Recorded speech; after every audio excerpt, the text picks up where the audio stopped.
So it looks like we got a lot of answers coming in.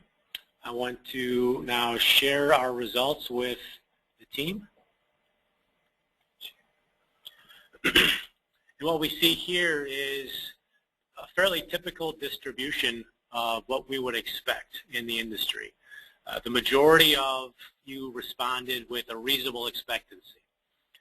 And that means that there's been some level of engineering or thought that's gone into what can my people reasonably do throughout the course of the day, followed up by historical averages, which again is the second most common way, which is based on what we've done the last 30 days or what we've done last year.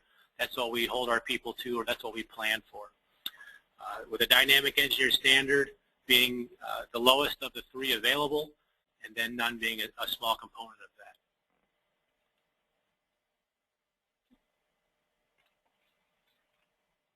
So let's talk about metrics then themselves.